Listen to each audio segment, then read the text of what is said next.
Hi, a very good afternoon to all of you, and also a warm welcome to all our viewers who have joined us on the show. Welcome to the YouTube channel, our YouTube channel Skeptral. I'm your host, Dr. Mani Iyer. Before we start, I request every one of you to please subscribe to this channel and like this video, and also share this video with all your friends and relatives. This will go in a long way in supporting us to produce many more such shows and also to bring them to you. Today we are joined by Ms.Prachi or Laxkar to discuss on the topic of anxiety, its symptoms, causes, treatment, and management. Ms. Prachi is a licensed psychologist and a trainer specializing in solution-focused, result-driven mental health services, corporate training, and behavioral development. She is the founder of Welfare Minds, providing mental health support for professionals. She holds a master's and bachelor's degree from MLSU, and her past roles include being a psychologist at Fortis Healthcare and counselor at Indra IVF. She offers several workshops and training programs for mental health solutions, and she designs customized employment assessment programs to improve workplace well-being.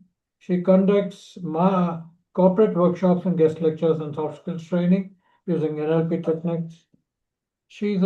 Her expertise is in psychotherapy counseling, NLP, and hypnotherapy. She is recognized with awards like Best Ideator and Best Speaker, and she focuses on emotional intelligence, stress management, behavior skills, and mental health awareness. Please join me in welcoming Prachi Laxkar to our show. Welcome, Prachi. Prachi ji. Thank you. Thank you, Dr. Iyer. I feel privileged to be a part of such venture and sharing the knowledge and my expertise over the table on the topic today. Thank you so much. Okay, let's begin. Have you ever replayed the same conversation in your mind 10 times and wondered, did I say something wrong? Or felt your heart race before a simple phone call, an interview, or even replying to a message? Maybe you have been lying in bed, exhausted, but your mind refuses to switch off. If any of this sounds familiar, you're not alone. Millions of people experience anxiety every day. Yet many don't even realize that's what they are dealing with.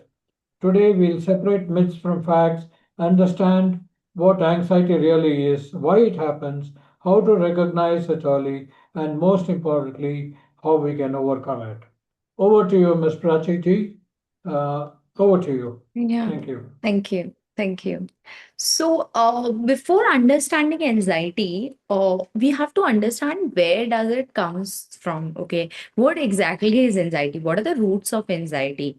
Okay, so I would like to tell you, there's this one myth I would like to burst out today. Anxiety is not your problem. Anxiety is never the problem. Anxiety is a symptom of problem. Now, if anxiety is a symptom of problem, then what is the problem? The problem is fear and our inability to understand and know how to deal with this fear. Now, what is fear? How it is present and how it is associated with anxiety? Let's understand this thing. Okay, just answer one question with me. What comes after A, B, and C? D, right? We all know about it, but we were not thinking about it at the moment until and unless I asked you to do so. Same goes with fear. Fear is there within us. It is there in our system, but it do not get activates until and unless there is some trigger. For example, you must be fearful about a lion, right? But you won't be feeling, you won't be feeling fearful about a lion sitting at your home until and unless you see a real one down your house, right? Then you will start feeling it. So, first, this is fear, and fear is something you won't be feeling all the time. It is something which you may fear when you see hints of it. For, say, uh, let's understand it this way. We know, we every one of us know that how does the ghost looks like, or what are the symptoms of when the ghost appear. It is dark, there will be sounds, there will be breeze going very fast, but we haven't seen a real ghost so far. But if you see a breeze going very fast, or if you see unobserved sounds, you will start feeling fearful. Okay, you will start feeling, that okay, there's something coming, there's something there, right? So that's a trigger, right? Now, what is anxiety and how it is related with the fear? Fear is something which is, just imagine fear as a state that it is there within you, but the moment it gets a trigger, it changes its state from solid to liquid, right? So Mhm. this is the concept of fear. Now, what is anxiety? So, you know what? When your body scans a particular situation as a false fear, you know, that the situation appears as a false alarm system, you start feeling the fear. And that's what anxiety is. Now, let's understand anxiety more deeply, right? Uh, Dr. Mani, do you have a pet dog or have you seen one? Yeah, absolutely. One. Okay. So if you go to the house of that pet dog, what if you being a stranger, or if I being a stranger will visit the house where the pet dog is, what will be the behavior of the dog? A dog will bark, actually, Exactly. Why will it bark? because it's a stranger coming to the house, so it doesn't recognize us. So it, Exactly. So mm. if you are a stranger, then why? What will you do if you're a stranger? What is the dog thinking? It's not familiar with you, and Exactly. So the dog is not familiar because you're a stranger and the dog is not familiar with you. And the dog here is in a state of confusion that whether this stranger is going to harm me or love me. Okay. So there is an uncertainty of the future, which the dog is not sure about. Okay. And he's feeling uncomfortable. And because of this feeling of uncomfortable, right, he's barking. So barking is a behavior. And this feeling of uncomfortable because of the feeling of uncertainty of future is known as anxiety, because the dog is feeling anxious, he's unaware about the future, that this particular situation, this particular person, this particular place, is it going to harm me, or is it going to love me or accept me? And because of this state of confusion, there is a feeling of uncomfortable, which is known as anxiety. I hope I am clear with my concept of anxiety, right? Now, let's dive a little more deeper. So, there are two kinds of anxiety, right? One is a real one, another one is an imaginary one. Again, let's understand this one. So, again, Dr. Mani, I have a question for you here.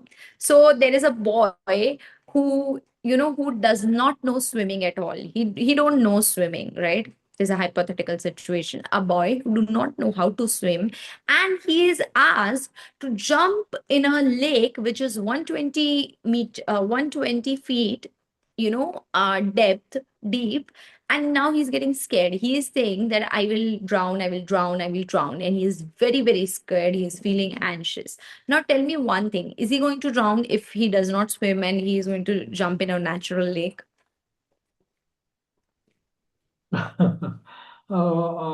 he's going to jump into a natural lake. He doesn't know how to swim, you're saying? Yeah, Uh, will he be drowning? I think so, yes, more or less, if he doesn't Yes, know. definitely he is going to drown because he is jumping into a natural lake and he doesn't know how to swim. So this is a real fear. This is a real fear. This is known as real fear. Now, what is imaginary fear? Take another hypothetical example. There is a situation where there is a boy who knows swimming and who is asked to jump in a swimming pool of 5 feet, say. And he's saying that, oh, no, no, no, no, I'm having heart palpitation. I'm going to drown. I'm going to drown. I don't know. I don't want to jump. Is he going to drown? No, he will not drown.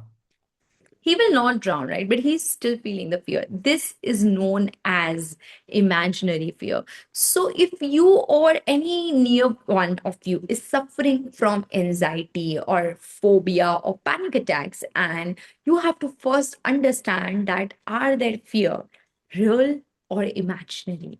Okay, if it is real, then why is it real and why not imaginary? And if it is imaginary, then why is it imaginary? What are the factors which are, nurturing this imaginary fear? So this is the entire concept of anxiety, Mhm. Okay. right? Mhm. Now, let's understand that what are the causes of anxiety? Why does it appear? Okay, there are multiple causes of anxiety, right? Number one cause is definitely your biology, right? That's because our system is made up to protect ourselves from the danger outside, from the threat outside the world, right? Now, we have to understand the myth and the real factor. Not all types of anxiety are unhealthy, or no, all type of fear is unhealthy. Fear is basically for us to protect us, right? Now, another question: if you see a lion right now, and you know this lion is very wild, right? What are you going to do? Try to run away if Run possible. away, right? Run away. And you would be running at the speed of 1 minute. Okay, you would be running at the speed of, let's say you covered 200 meters just in 1 minute. Whereas normally you are running at 1 minute for 100 meters. Now, this here, fear is giving you energy. Fear is giving you more energy to run more faster. If you Okay. don't have a fear of the lion, you would be just standing there, right? You won't be Mhm. running. And the lion is anyway going to eat you. So here, sometimes you have to understand that not all type of anxiety or not all type of fear is unhealthy, right? Sometimes the fear of exam actually help us to study. If we don't have the fear of failing, we won't study, right? If we don't have the fear of losing a job, we won't work properly. So sometimes not all kind of fear or anxiety is unhealthy. Now, how to identify that what kind of anxiety or what kind of fear is unhealthy? There is just one very simple way. You have to see that because of your anxiety or because of your fear, is your personal, professional, or occupational health getting impacted or not? If your personal, professional, or occupational health, or occupational life, sorry, not health, life is getting impacted because of your fear or anxious thoughts, then this is a time you need a proper treatment or management of your anxiety or fear, right? So, henceforth, not all fear or anxiety is unhealthy, right? This is a system which is there in us biologically to save ourselves. Okay. And when I say that the fear and anxiety saves us, it just not save us physically, it also save us emotionally, mentally, spiritually, energetically. Mhm. Okay. Right. Now, how will you identify that? What are the symptoms? How do anxiety and fear appear in your life? Right? Like, so let's start with the physical symptoms, right? Physical symptoms are like you will have heart palpitation sometimes, okay? When there will be a trigger, okay, you will feel heart palpitation, sweat, excessive sweating, you may feel acidic is all of a sudden, or you may feel, a lot of sweat in your palms. You may feel trembling, you may feel, there is tingling, right? Which we say sinusitis in your ear, right? Tinnitus, sorry, that's the word. Tinnitus in your ear, Mhm. blinking of the eyes. So these are certain physical symptoms which appear as anxiety, right? Mhm. Now, what are the mental symptoms of anxiety? You won't be able to focus, right? You won't be able to focus on anything. Again and again, the same thought is coming to your mind. Whatever you're doing, you just can't escape that thought, right? You're not able to concentrate on something. Okay. Then another symptom that will appear mentally is that you will be thinking about the same thing over and over again, even if you're having a conversation, or in between a conversation, in between a very important task, you may zone out completely. This is another symptom, right? Your thinking will be impaired to a great extent. You will be catastrophizing. What is catastrophizing? Catastrophizing is thinking negatively, making a chain of negative thoughts.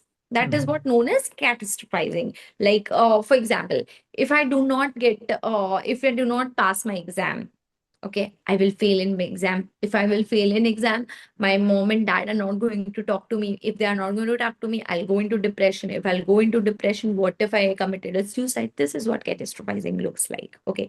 You will start analyzing everything that is coming into your life negatively. For example, you see something, a WhatsApp status of a friend you are not too much in contact with. You would be feel like that, okay, this is he posted to show me that I'm not a good person. That may not be meant for you, but you will, eventually analyze and rationalize it this way. So that's how it will impact you mentally. Then emotionally, how this is going to impact you. Emotionally, you will feel, too much like a failure. I cannot do anything. You will suddenly start freeze. You will be feeling freezing emotion. Then you may feel, just crying, crying, crying all the day. So these are all, symptoms of anxiety, right? Now, how does anxiety looks in our body biologically? What goes into our brain? Okay. So though this is a very big topic, but I would, just explain it in three ways, right? What are the three things that has a role when anxiety appears in your body?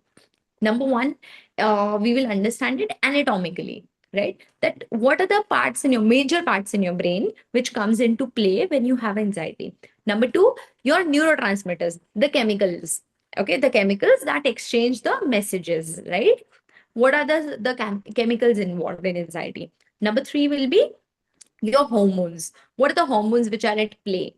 Okay, first of all, hormones, your anatomical sites in your brain, and then third, your neurotransmitters play a major role, right? Now, I'll understand it this first from the neuroanatomical sites in your brain. Okay, so there is this site called amygdala. Okay, so what is the work of amygdala? Amygdala scans your environment. Okay, that okay, is this uh is this threatening or not? Was that threatening or not? Okay, this is the work of amygdala. Then another prefrontal cortex. That is the frontal lobe. Your frontal lobe is having space called a site called prefrontal cortex. What is the role of prefrontal cortex? To rationalize the situation. 1 plus 1 is equal to 5. That is done by your prefrontal cortex, right? That to make my make my audio mute, I have to click on mute. That is something being decided by my prefrontal cortex. So the role of prefrontal cortex is doing logical reasoning, right? Now, this is the role of prefrontal cortex. Now, hippocampus. What is the role of hippocampus? To store memories. Okay, to store and to consolidate in memories. Now, what happens when your mind, okay, when your amygdala gets the message from your central nervous system that there is a danger in the environment, it gets activated. It gets activated. And when amygdala overactivates, what happens is that the activity of the prefrontal cortex reduces. So now your body is more governed by fear rather than logic. Okay, your body is less at that point of time, your mind is being governing by the when the amygdala is overactivated, is governing by the fear rather than logical thinking. So what is going to happen is that your body will go to fight, flight, or freeze mode. Either Okay. you will be either we'll be fighting the situation, or we will just escaping the situation, or we will just freeze. We will come into the numbness state. Mhm. right? You've seen a lot of people who are going anxious, they tremble, they don't know what to do. And they are like, okay, where are my meds? I want to eat my meds as soon as possible. Or, sometimes they just start catastrophizing each and everything. And we are like, Are, itni si to baat hai. This is such a small thing. Why are you thinking this much? This is not going to happen. But at that moment, the person who's going through anxiety, his or her logical mind is not working this much. That's why they are thinking this much, right? So this is one part. Another part is your neurotransmitters. So there is a hormone called serotonin. Okay. Mm. Sorry, not hormone. It is a neurotransmitter which is known as serotonin. Serotonin is responsible to regulate a lot of things in our body, right? Imagine serotonin and also one more transmitter that is known as GABA, okay, as as a brake of a vehicle. So when this serotonin GABA is not released properly, is under released, okay, what happens is your brain goes on like a lot of energy. Your brain produces a lot of energy, and because there is no break, right, you will feel anxious. So because sometimes this is also one reason that because of the irregular activity of serotonin and GABA, your brain start feeling in the anxious mode. Okay, that's why in a lot of treatments of anxiety, SSRIs are being written by the psychiatrist or the doctors. Okay. Then coming to the hormones. Okay. So I will not go too much deeper into it. I will just tell you which are the hormones. There is a thing called as HPA axis. Okay. So the hypothalamus in the brain, it releases a hormone which goes to your pituitary gland, and then it goes to your adrenal gland. So these are three glands which produces different type of hormones which are at place when your anxiety is there. So there is another neurotransmitter. The last hormone is this. Your adrenal gland produces ACTH, which produces the neurotransmitter known as norepinephrine. Norepinephrine is the final neurotransmitter which tells your amygdala that this is the time to go, fight, freeze, or flight. So this is the entire biology behind the entire disorder, anxiety. Do you have any questions so far, Dr. Ayer? Yeah, not, I would say, okay, what is the difference between stress and anxiety, ma'am? Okay, what is the difference between stress and anxiety? Stress is a prolonged, I would suggest that stress is something. Let's take an example. Example would be more better. Okay, so you have to, do a certain task. You're supposed to, ask to do a certain task. And now, rather than doing that task, you're thinking, okay, why I have to do it at that moment? Why always me? Why not others? Right. And rather than, actually doing the task, you're thinking about how to do the task, when to do the task, why to do the task. Right. You're just thinking about the task a lot rather than, actually doing it. So basically, what is stress? Stress is a response to an external demand or pressure. Okay. Stress Mm. is not something, and it is mostly in the present. Mm. Okay. Whereas anxiety is a response to a perceived or anticipated threat, which may or may not be real. Stress is something which is the trigger of the stress is real. Whereas in cases of anxiety, it can be real and it can be imaginary as well. Okay. Okay. Again, stress has a very clear trigger, and anxiety may not have a clear trigger. Even a thought can, raise anxiety. Mm. And what happens is that, as I said, in terms of time, stress is something that's happening in the present moment, and anxiety is something which is always accompanied by what if questions. Anxiety is never about the present moment. Anxiety can be about, something that's going to happen in the future, right? Now, stress, what happens? Stress activates the body stress response to solve a problem, right? It gives you energy to solve a problem. Whereas in terms of anxiety, it activates the same stress response, but often without a problem. Okay, so basically, stress begins with a real external challenge like tight deadline, exam, heavy workload, right? Financial pressure, right? So, and let's go back to the prefrontal cortex, right? So, when your prefrontal cortex, when your logical mind, right, it plans a lot, it, execute, it make plans to execute, it do a lot of calculation, you feel the burnout situation, like you feel very overwhelmed mentally. So that's what stress is. Okay. Then, in terms of anxiety, as we have understood that anxiety is mostly associated with fear. Okay. Am I clear here? Yeah, Yes. it's very clear, ma'am. Yeah. Yeah. Thank you so much. Yeah. So how can we get seek professional help for this something like anxiety? Okay. Before coming to that question, I would rather, I would rather make you understand that how anxiety begins, right? Because there are stages of anxiety. Anxiety is not something that's completely present. There are stages of anxiety. So I'll do one thing. I'll share my screen with you. It would be more better. So there is an image I have shared through which I can, make you understand it. Just give me a minute. I'll share my screen.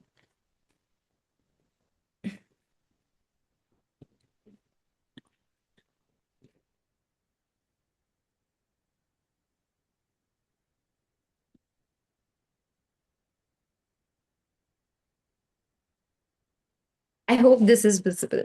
Yeah. Okay. So if you can, sorry,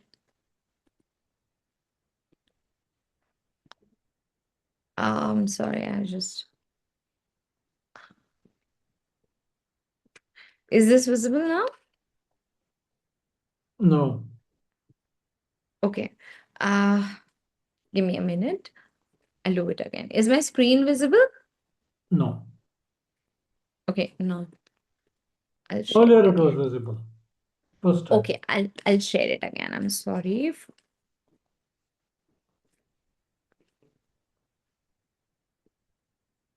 I think now it is. Yeah, now it is.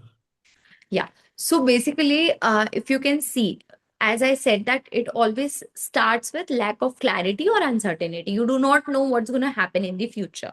Let's take an example of that. I have prepared a presentation, and based on this presentation, my job is based. Okay, or my promotion is based on this particular presentation. Right now, I don't have a clarity that whether this presentation will get approved by my boss or not. This is a situation where I don't have a clarity about. Now, what will happen is I will have multiple questions starting from what if or why. What if my boss don't like this? What if my boss says that this is not appropriate? What if what if he just scream at me in front of everyone?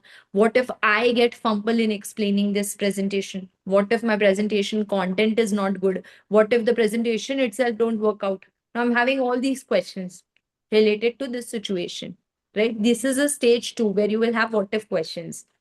Then you will come to stage 3. What will happen to stage 3 is you will start overthinking these. You will start answering these what if questions by yourself. What if my boss don't like it? If my boss don't like this presentation, what if he fires me? If he is going to fire me, then I'm not going to get another job.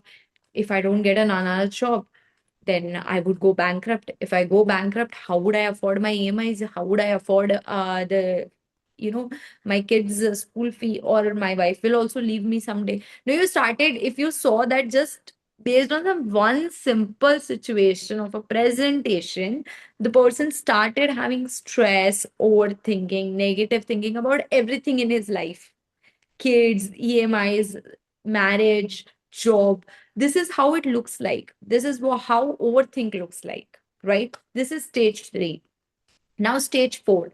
Okay, till stage 3, you are only having disturbing thoughts. Okay, but when you come to stage 4, along with the disturbing thought, as soon as you have the disturbing thought, you will also have physical symptoms like palpitations, sweating, trembling, as I told you earlier as well. Now, a lot of people, because we are people raised by brown parents, and we are, we are like that, okay, this is just normal, right? So we don't take treatment even at this stage as well. When we are having physical symptoms, then we go to the most dangerous state of anxiety, which is panic attack. Okay. Panic attack is something which feels exactly like a cardiac arrest. The only difference is that it does not have a cardiac arrest. The panic attack is not exactly something which, impacts your heart, but it feels like a cardiac arrest. And you feel like that everything is just, everything is just finishing up. My life is finishing up. This is what mental overload during a panic attack feels like. So these are the five stages. Now, coming to the question that what is the stage where we should take a professional help? So I would suggest stage three is the stage where if you feel yourself trapped into overthinking, then this is the stage you have to consult a psychologist. Okay, to learn how to deal with your thoughts. Okay, there are a lot of tips, there are a lot of techniques through which you can, learn how to deal with your thoughts, because the thoughts are coming to your mind is not a problem, but you are not able to deal with those thoughts. That is a problem, and that is the stage three where we have to take help of the psychologist. Now, if we see that even after taking the help of a psychologist, I'm not feeling well, I'm still feeling anxious, and I'm still having physical symptoms, then this is the time you have to consult a psychiatrist. Who is a psychiatrist? A psychiatrist is a MBBS plus PG doctor who is trained in psychiatry. Okay, he's the right person who will give you medication, and along with the help of psychotherapy plus medication, you will learn how to deal with your anxiety. I hope that is clear. Yeah, very much. Yes. Thank you. Yeah. So, question is, can anxiety be cured? Anxiety is not a problem, as I said. Hmm.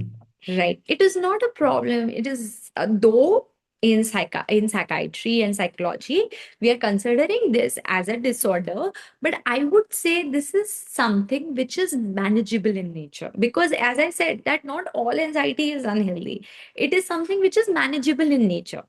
If you will not have a thought, will you feel anxious? Is it possible? It is not possible, right?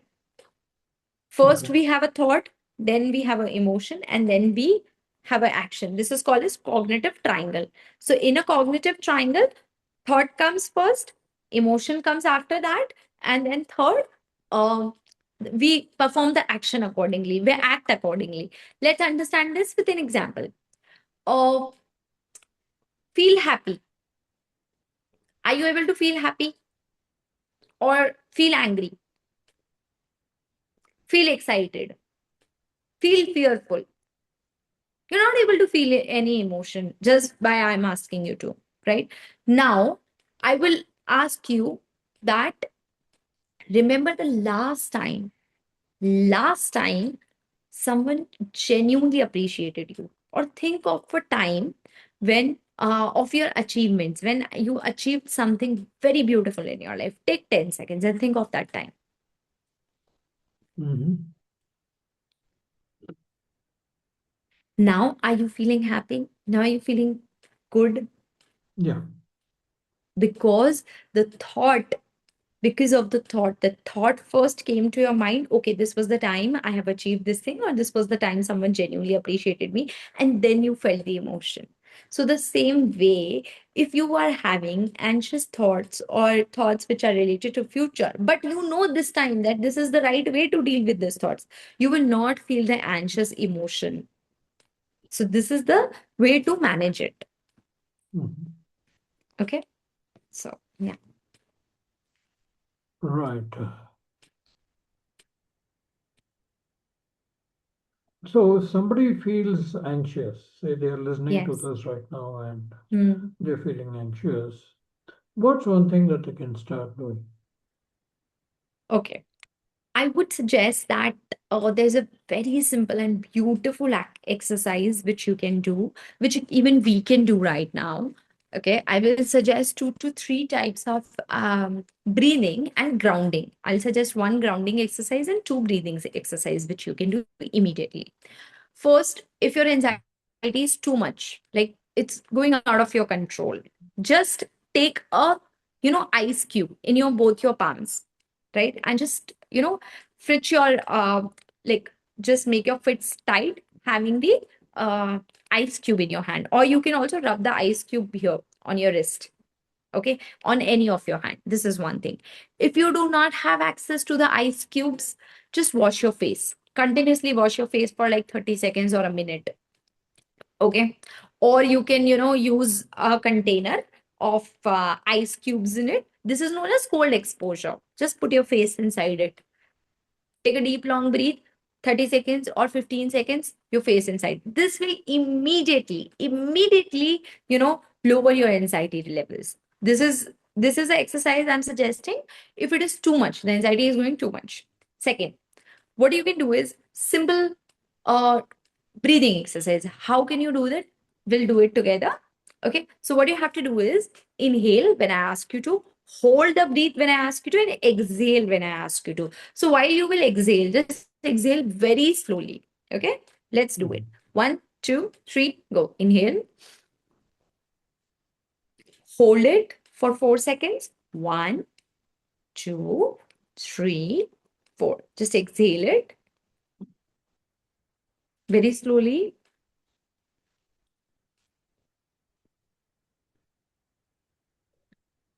Once again, inhale, hold your breath. 1, 2, 3, 4, 5, 6, 7, 8. Slowly, slowly exhale.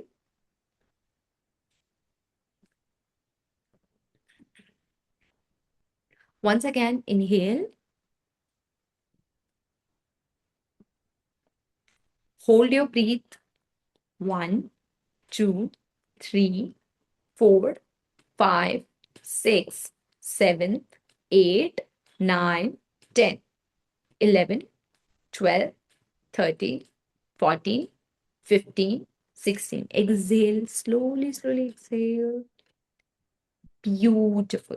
This is known as rhythmic breathing. So, this is one cycle we have done. If you're feeling anxious, you can do 3, 4, 5, 6 cycles of rhythmic breathing, 4, 8, 16 breathing. Okay. This is going to help you to, calm down yourself during anxious moments. And the last exercise, okay, there's one more type of breathing which you can do.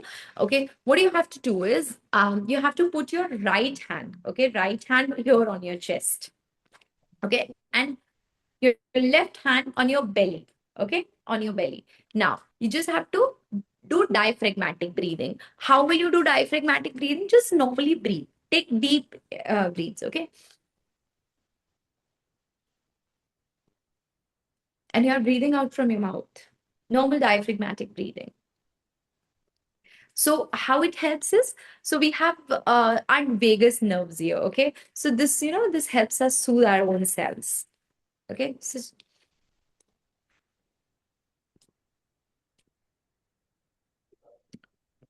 So these are breathing exercises which you can do. And the last one is a grounding exercise I would suggest. When you're feeling anxious, fearful, stressful, anything, just calmly sit and notice what are the 5 things I can see. It can be anything: the fan, the floor, the wall, the clock, the windows, anything. Then what are the 4 sounds I can hear? The fan, the breeze, someone speaking, right? Sometimes the chirping of the bird. Try to focus on the 4 sounds. Then, what is the temperature of the room? Try to feel the temperature of the room. Then, what is the smell going around? Try to identify, is this the old furniture? Is it fruity? Is it flowery? Identify these things.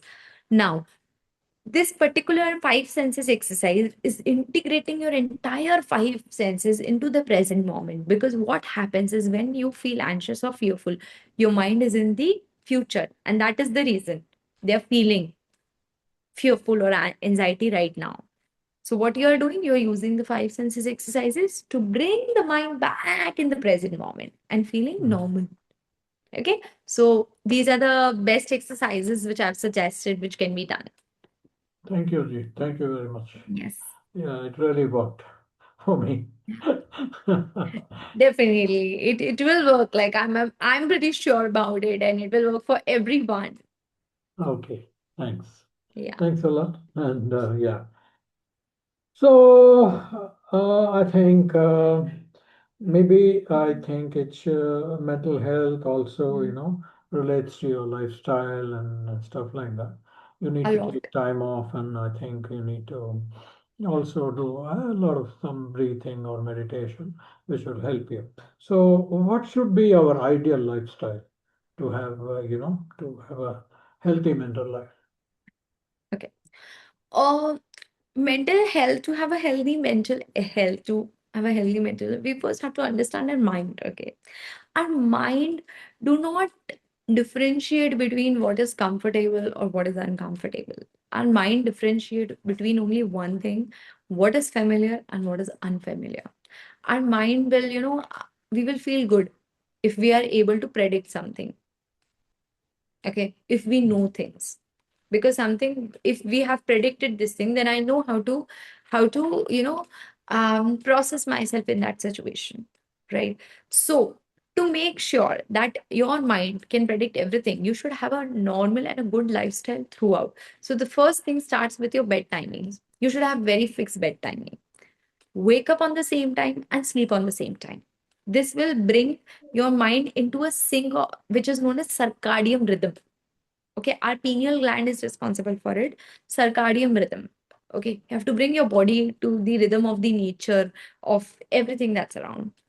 Number one. Number two, you have to make sure that junk food or the food which is packaged, sugary, or maida in nature, you have to make sure that you are taking these kind of foods very much less. Okay, because you know what, your body takes the large amount of energy just to digest the food. If the body is only utilizing its energy in digesting the food, then how will it have the energy to do another task? Okay, Hmm. and these kind of foods take major amount of your energy just to digest.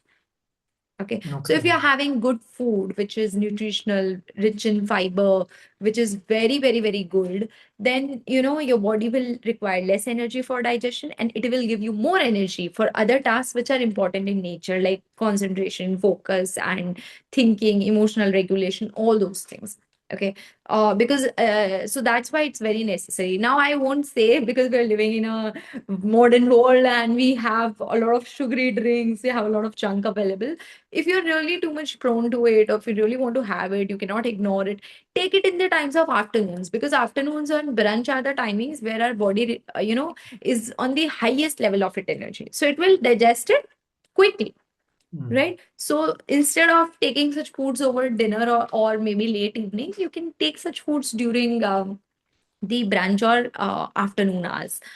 Thirdly, I would say, do at least 40 minutes of exercise. Too much necessary, right? Because when you are exercising, the chemical exchange in your brain is done very properly. Especially when you exercise, a neurotransmitter called dopamine increases in your mind. Okay, dopamine is responsible to make you feel happy. Number one, it is a reward processing, right? It helps you focus, it helps you to concentrate. So exercising is one thing, then meditating. There is a difference between exercising and meditating. Okay, a lot of people, they get confused between exercising and meditating. Exercising is something else. Meditation is basically when you put your focus on one thing. It can be anything. Okay, it can be your own breathe. It can be an object that you have placed in front of you. Okay, and you can also do breath work. Kapalbhati is one. Anulom Vilom is one. So how meditation helps? Meditation helps you in having good proper thought patterns. Number one, to make sure your brain is in the present moment. It trains your brain to be in the present moment, and then emotional regulation is another part. So these are few very basic things which you can include in your life, in your day-to-day life. Okay, which I would say is a like ideal lifestyle for a good mental health. Okay. So I think it's been some time now. So I think we can conclude. I mean, if you can give us a final concluding thoughts, or concluding speech, then we can conclude the session. Okay. I would say everything starts with your thought. Okay. Each and everything. You need to learn how to manage them. Do not try to learn how to control them. You cannot control your thoughts. On an average, we are getting 6,000 thoughts a day. We have to identify what are the thoughts I should be focusing on, what are the thoughts I shouldn't be focusing on. Spend your energy like currency. Spend your attention is your currency. Spend your attention as currency. Decide that is this thought worth enough to give my attention or not. When you will learn these things, you will eventually have a very good mental health. Okay. A good thought leads to a better lifestyle. Always remember that. Okay. And mental health, please, it's my humble request to take it seriously, to give priority to it. Okay. This is not something you just can escape from. Okay. So that's all. Make your day happy. And I wish a lot, and abundance of blessings, love, and light from my end. Thank you so much for listening and reaching out here. Make your day happy. Thank you very much, Prachi ji. It was a great talk, and it was, and I would say very much in time with what is happening now, especially in our very, Yes. complicated and busy lifestyle that we have Yeah. now. So it is good to have such talks and nice to hear such things. Basically, because we need to little bit. What I conclude is we need to little bit, slow down a little bit and take some breaks and also do some breathing exercises, meditation, etc., so that we can have a much more happier life. And so we Exactly. does not allow things like anxiety or stress affect us, Hmm. kind of. So Right. these are the Exactly. have been a very good takeaways from your talk, and I would really appreciate you for having taken time off from your very busy schedule to come and spend us about 45 to 1 hour with us. And we really thank you for that. And we also look forward to maybe a future. We can see you more in the future and in more such talks soon, maybe. And hopefully we can do that. So thank you very much. Have a great day, and for all to you as well as for all our viewers.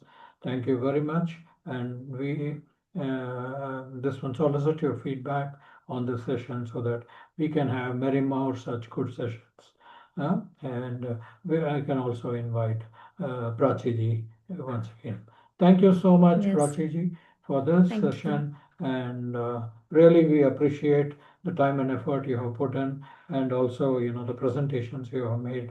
It was Mhm. really very good, and it just hit the nail in the head, kind of. So thanks a lot.